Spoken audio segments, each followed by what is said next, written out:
Okay, so one of the things you can hear a lot are statements like comparison sites leads to a downward pressure on fees, and I know you touched on the fact that in our first topic that um, customers that might be going to a comparison site could be more price sensitive. As a surveyor, then is that a fair comment that they place a downward pressure on fees, and what can surveyors do, I suppose, to combat that, or and therefore to make that stand out and show their value? I think it's important just to take a step back and understand cost per acquisition. So if the different sources of business will attract different cost per acquisition. For example, if we're taking referred work from an estate agent, then we know there's a referral fee to pay back, and we can build that in.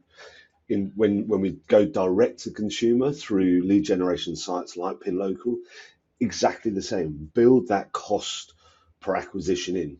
So if if you understand the average net fee that you're going to take from a surveying job, make sure you factored in that cost per acquisition. For example, you could chop your average fee by £100 and get a better conversion rate.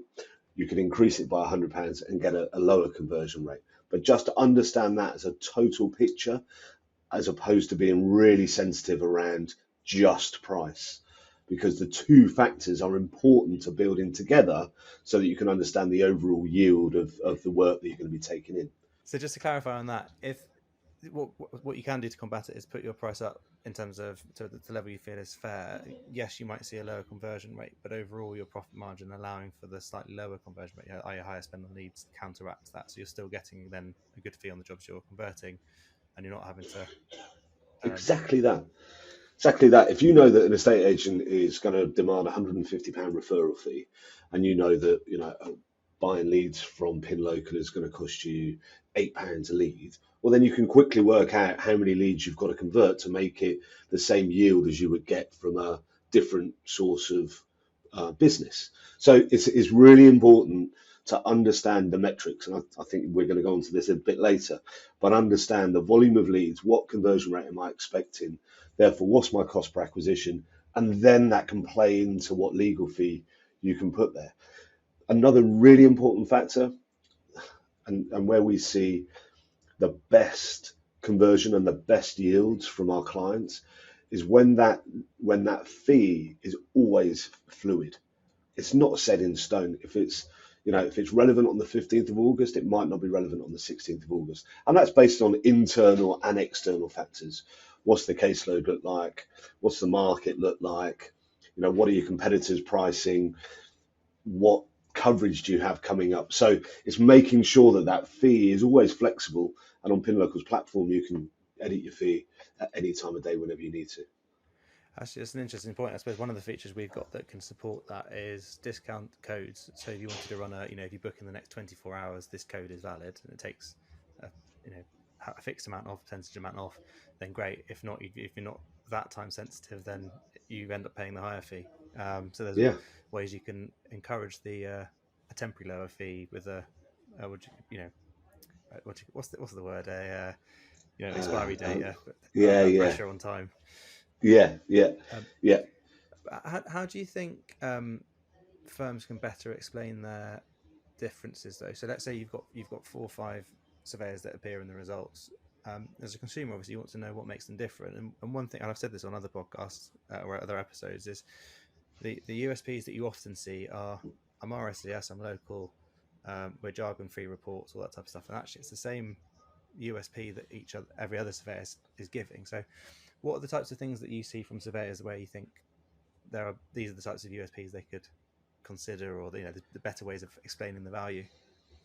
I think across all channels that we work with, it's around third-party validation. So how do you build TPV into what you're going to be pushing out to somebody who's never heard of your brand, never heard of your business? So in any way that you can capture that, typically around review sites, if you can get some link into Google reviews, Trustpilot, FIFO, whoever they are, I think that's what the consumer behavior is now used to.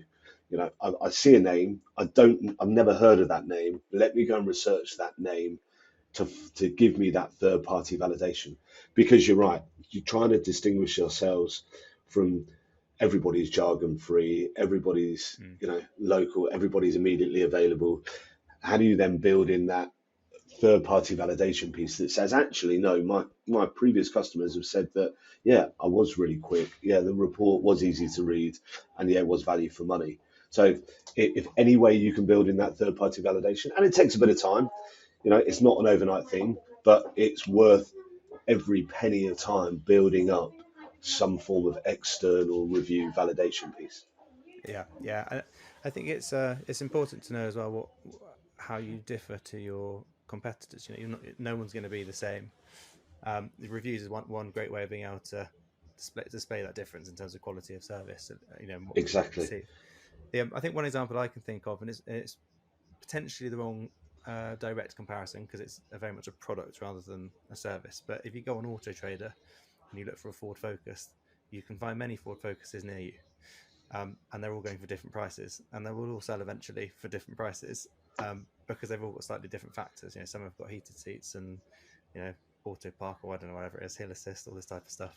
Yeah. Others will be very basic, and i.e. the equivalent is the minimum standard surveyor, which is fine, they're meeting the standard, but all the way up to the one that goes well above and beyond with drone surveys and all types of other aspects. And I think it's about understanding what actually makes you different as well. And I'm not sure how often people communicate that well, versus it's a level two and therefore it's a direct comparison where with the perception of it being the same. Yeah, yeah. And again, on that, it's understanding what the consumer wants.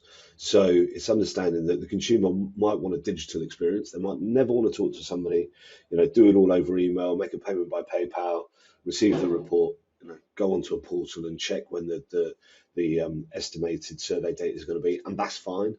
But equally, it might be that no, I'm just about to give over hundreds of pounds. I want to speak to someone. I want to, understand a bit more. So it's about making sure that you're demonstrating that flexibility for the type of consumer that you're going after. Bearing in Yeah, mind the source, right? Remember that consumer's gone on to a search engine, a comparison site. That's their behavior type. It's about making sure that you marry up your USPs to that consumer type. yeah, that's a very good point. Actually, customers coming through different sources have different motives, different preferences. Yeah, I think one of the things we try and explain with Survey Book is, yes, we've got that automated lead response that can go out and the follow-ups, but it's not designed to replace that conversation. For the customers that don't want to talk to you and they just want to be able to book in, and there are a lot of those now, where they're so used to buying stuff online, rather than going to the shop. yeah, But equally, it's designed completely the other way, which is it's saving you enough time to be able to speak to every customer you want to be able to speak to, and hold the hand where you need to hold the hand. Um, absolutely. so just going a bit further back onto the the statement that gets thrown around a lot around the downward pressure on fees through comparison sites, and I think Yeah, it's just good to be able to defend yourself on that, and give another perspective. Um, I suppose it's something you see in a state agency a lot, is this argument of fees being driven down and driven down with the likes of Purple Bricks, for example, or Strike and these online options. Um, but the flip side is I do see a lot of discussions in the estate agency world where actually you can really easily put your price up, um, if you focus on the right things. And so, yeah, sometimes it's about price if someone's offering an equal service, um, but equally it's about that. It really is about that differentiation and understanding how you fit in. But I think we were discussing previously about understanding how the volatility of prices have changed and how the markets move. So what I suppose it's, rather than me talk, it's probably best for you to be able to answer that.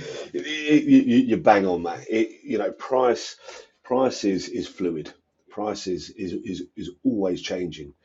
And if the price on the 15th of August is the price that you're confident is bang on today, and is a price point that you're happy to convert leads at and happy to take jobs at, fantastic. But by tomorrow, by the next day, by the day after, that will be a different price. And it's important to not get too obsessed by checking out competitive price, understanding where market volumes are, but it's important to keep revisiting that in conjunction with everything else, in conjunction with lead conversion, in conjunction with capacity. Price is absolutely a factor, to make sure that you're accurate. You've got the best chance of winning business on direct to consumer B2C comparison sites. Perfect. And then I suppose the final part from the people you speak with in terms of your own customers, and obviously you'll touch base with them on their conversions and how they're getting on. Is it the cheapest that always wins, or do you find actually that's not the case? So it tends to be someone that's in the mid range, or you know, do people actually get put off by a low price? Do you find, or It's a terrible analogy, but it's like ordering a bottle of wine in a restaurant. oh yeah, Very rarely does anybody go with the one at the top of the list. You know, it depending on how close it is to payday, you kind of come down off the top. So we again is balancing your USP propositions to that price point. But absolutely, being the lowest doesn't necessarily drive the best conversion based on what your USPs might be. If you're trying to build value into it, then actually positions 2 or even positions 3 and 4 can be equally as effective as position 1. yeah, and I think that's reflective of what we see on the system. It's we see a whole range of pricing from quite low to very high. Because we do see quite an overview of different customers, and I'd say the ones that are very high do just as well, if not better, in terms of converting, because they have to be more clued up as to what their proposition is.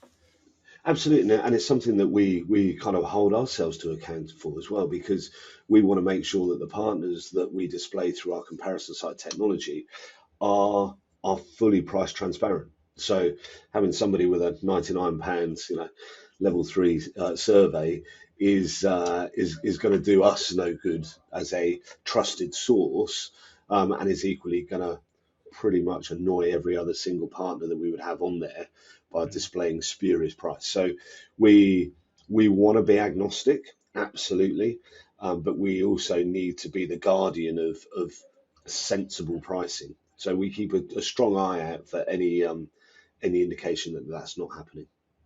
Yeah, that's interesting. So do you monitor then if someone's ridiculously low, I suppose, compared to the others, or they're doing it's like a big price hit? Or... Absolutely.